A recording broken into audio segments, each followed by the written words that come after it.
ગુજરાતી ભાષામાં સે તાજા સમાચાર, દૈનિક અપડેટ્સ, હાલની ઘટનાઓ. હમણાં જ સબસ્ક્રાઇબ કરો અને નવા સમાચાર પામો. બનાસકાંઠામાં ગિનીબેન ઠાકોરે વિવાદે જન આક્રોશ, વાવથરાદમાં ઉગ્ર રેલી, કોંગ્રેસ આગેવાનોની હાજરી સાથે માફીની માંગ તેજ. વાવથરાદ પંથકમાં આજે સાંસદ ગિનીબેન ઠાકોર વિરુદ્ધ કથિત અભદ્ર ટિપ્પણીના વિરોધમાં ભારે જન આક્રોશ જોવા મળ્યો હતો. ભાજપના નેતા જગદીશ વિશ્વકર્મા દ્વારા કરવામાં આવેલ ટિપ્પણીના આક્ષેપના પગલે ઠાકોર સમાજ સહિત સ્થાનિક લોકોમાં ભારે રોષ ફાટી નીકળ્યો હતો અને મોટી સંખ્યામાં લોકો રસ્તા પર ઉતરી આવ્યા હતા. આજે યોજાયેલી નારી સન્માન માટે જન આક્રોશ રેલીમાં સેંકડો લોકો જોડાયા અને હાથમાં બેનરો, પ્લેકાર્ડ સાથે ઉગ્ર સૂત્રોચ્ચાર કરવામાં આવ્યા હતા. રેલી દરમિયાન જગદીશ વિશ્વકર્મા પાસે જાહેર માફીની માંગ કરવામાં આવી અને નારી સન્માનના મુદ્દે કડક વિરોધ નોંધાયો હતો. આ રેલીમાં સાંસદ ગિનીબેન ઠાકોર, કોંગ્રેસ આગેવાનો ગુલાબસિંહ રાજપૂત, ઠાકરસિંહ રબારી, વડગામ ધારાસભ્ય જિગ્નેશ મેવાણી સહિત કોંગ્રેસ પક્ષના અન્ય આગેવાનો પણ ઉપસ્થિત રહ્યા. આગેવાનોની હાજરીથી રેલીને વધુ રાજકીય વજન મળ્યું અને વિરોધ વધુ તેજ બન્યો.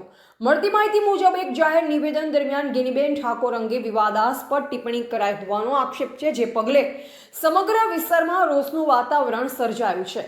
પ્રદર્શનકારીઓએ સ્પષ્ટ જણાવ્યું, જો ટૂંક સમયમાં માફી નહીં માંગવામાં આવે તો આંદોલનને વધુ ઉગ્ર બનાવવામાં આવશે.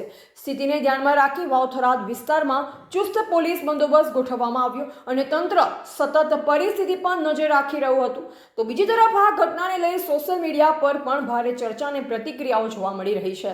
એવા રણાભાઈ પરેગી, વાવથરાદ. બનાસકાંઠાના સાંસદ ગેનીબેન ઉપર જે રીતે ભાજપના પ્રદેશ પ્રમુખે અભદ્ર ભાષાનો ઉપયોગ કર્યો હતો, આ વિસ્તારની નારીનું આબરૂ, સન્માન એના ઓઢનામાં અને સાડીના પલ્લુમાં છે. કોઈ પણ સ્ત્રી ઉપર જ્યારે આવી ટિપ્પણી કરતા હોય પર્સનલી, ખરેખર એક રાજ્યના ભાજપના પ્રમુખને શોભા ના આપે. જ્યાં સુધી જગદીશ વિશ્વકર્મા માફી નહીં માંગે તેવી રીતે દરેક રાજ્યમાં આવેદનપત્રોનો વિરોધ કરવામાં આવશે. આજે હજારોની સંખ્યામાં અહીંયા થરાદ ખાતે તમે આવેદનપત્ર આપવામાં આવ્યા છે. અહીંયા જ્યારે અમે આવેદનપત્ર આપવામાં આવ્યા તો આ જ સરકારની પોલીસે અહીંયા મહિલાઓને ગાળો કાઢી છે. મહિલાઓને પુરુષ પોલીસ દ્વારા અડી ના શકાય તેમ છતાં ધક્કા મારવામાં આવ્યા છે. આ નારી સન્માનની વાતો કરનારી આ સરકારમાં નારીઓનું ક્યાંય સન્માન નથી. ભાજપના પ્રમુખથી લઈને ભાજપની આ પોલીસ સુધી તમામ લોકો જો નારીઓની આબરૂ લેવા બેઠા હોય તો કોની પાસે લોકો જશે? આજે પોલીસે મહિલાઓની સુરક્ષા કરવાની હોય કે આબરૂ લેવાની હોય, અમને આજે પ્રશ્ન થઈ રહ્યો છે.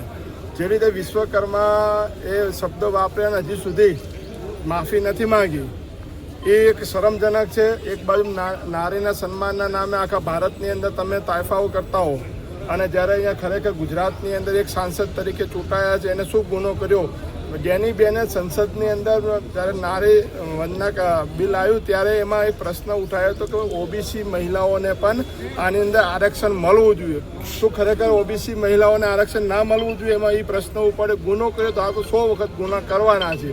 તમામ સમાજના પ્રશ્નો માટે હંમેશા ગેનીબેન લડ્યા છે. જ્યારે આવી રીતે અશોભની એકદમ ગરીબ પરિવારની, ગરીબ સમાજની દીકરી છે, ઠાકોર સમાજની દીકરી છે, ત્યારે આના પર આવા તમે આક્ષેપો કર્યા છે.